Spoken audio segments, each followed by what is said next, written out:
Você vai acompanhar agora uma entrevista realizada com Marcos Fava Neves, professor Fava Neves, ele que é uma das maiores especialidades do agronegócio, dos especialistas do agronegócio brasileiro, já foi colunista aqui no Canal do Boi, no Agricultura BR, e conversou com o repórter Mauro Andrade a respeito das suas expectativas de como que fica a safra 2024-2025 e porque este ano ele é fundamental para a imagem do agronegócio brasileiro no mundo. Acompanhe.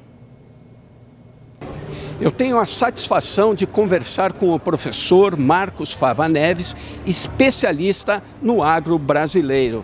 Marcos, satisfação. Qual é a sua análise pontual dessa safra que começa a ser colhida no Brasil e os produtores já estão se encaminhando para a safrinha? O que o produtor pode esperar em termos de produção, produtividade e principalmente preços? Bom, é uma safra com boas notícias, porque a gente começou pior e foi melhorando ao longo dela, né? Os preços do milho se recuperaram, da soja também está um pouquinho maior do que no começo da safra. E a gente está com uma situação de custos de produção também um pouco menores, o que me deixa um pouco mais confortável. Mas basicamente o nosso risco maior agora é só no milho, porque na soja praticamente está concluído, o pessoal está colhendo, o volume é muito bom, é algo entre 165 a 170 milhões de toneladas que o Brasil vai gerar, a um preço em reais, nós estamos sendo beneficiados pelo câmbio razoável. Agora o milho, então eu acho que o produtor de soja já está com o jogo terminado. Ele vai ter uma boa produção, tem alguns lugares do Brasil que tiveram frustração, mas outros foram muito bem, com preço bom aí, né? O milho é que tem a grande dúvida, porque o milho a gente tem que jogar ainda, que é a segunda safra, que é a safra gigante, né? Ela está sendo plantada, em alguns lugares ela vai entrar atrasada por conta do excesso de chuvas, a gente tem que torcer para chover bem agora para quem já plantou, mas o que eu ouvi é que provavelmente o clima vai ser bom no final da segunda safra de milho. Então, provavelmente também o Brasil vai ter uma quantidade boa aí para alegria dos produtores de grãos, de carnes, né, que precisam de ração, de biocombustível. E acho que eu tô otimista aí com o que vai acontecer. Marcos, e com relação aos nossos gargalos, né? Nós temos uma dependência muito grande de importação de fertilizantes, nós temos aí concorrentes fortes, Estados Unidos, outros países que também são produtores de grão. Qual que é a tua análise, olhando em termos mais macros, essa pujança brasileira, essa liderança brasileira no mercado internacional?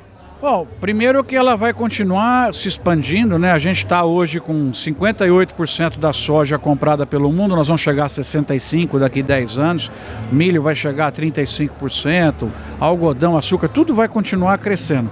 Agora, quanto mais a gente remover os obstáculos que nós temos aqui para esse crescimento, melhor será. E eles são conhecidos, né? A questão de infraestrutura, de logística, né? A questão de criminalidade, a questão toda que a gente tem aí do ambiente de leis, ainda problemas, por incrível que possa parecer, de invasão de terra, né? E retrocessos que vira e mexe são colocados aí principalmente pelo Executivo e pelo Judiciário, né? E parte também do Legislativo. Então nós temos que estar muito unidos para ter um conjunto de deputados, uma bancada do agro forte para impedir que os retrocessos aumentem e fortalecer processo de concessões, atração de investimentos internacionais, a estabilidade macroeconômica, que nós demos um escorregão aí agora, câmbio estourou, juro estourou, quer dizer, você drena a produção para o sistema financeiro. Mas eu diria assim, as minhas preocupações, essas são as coisas que eu acho que resolve-se num prazo relativamente curto, com dinheiro resolve. Onde eu acho que a gente vai ter mais problema para resolver é a questão do trabalho. Nós estamos com escassez muito grande de trabalhadores no Brasil e a gente tem que rever essas políticas de assistência, contribuir para que a pessoa possa ter bolsa trabalhando, com carteira assinada, precisa trazer essas pessoas. Não tem gente para colher, para trabalhar em frigorífico, então o trabalho.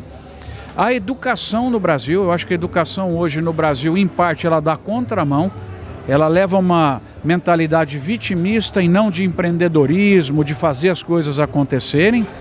E eu acho que nós vamos ter muita dificuldade de mudar também a forma de pensar é o judiciário.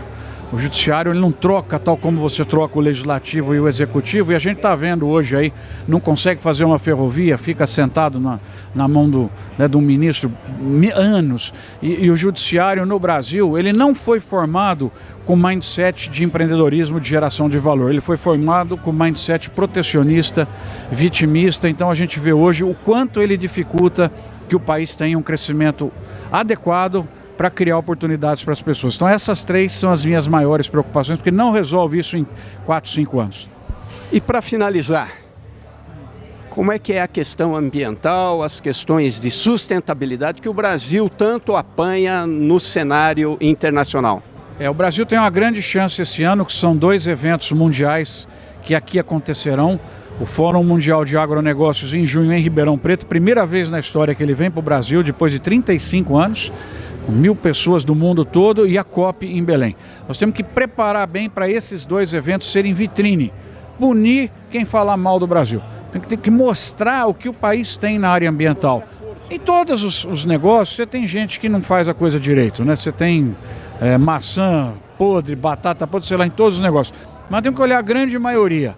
E aí nós estamos falando da agricultura hoje, que é a mais sustentável do mundo, em preservação, em práticas, desde o uso de biológicos, né? Rotação de cultura, plantio direto. É impressionante o coquetel de práticas que nós temos hoje, que assustam o mundo no bom sentido, né?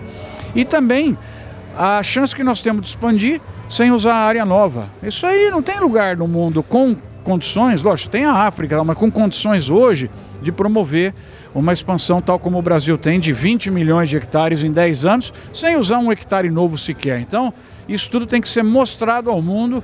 O ano de 25 tem que ser o ano da virada da nossa imagem perante o mercado internacional, usando esses 2 grandes eventos que o Brasil vai sediar.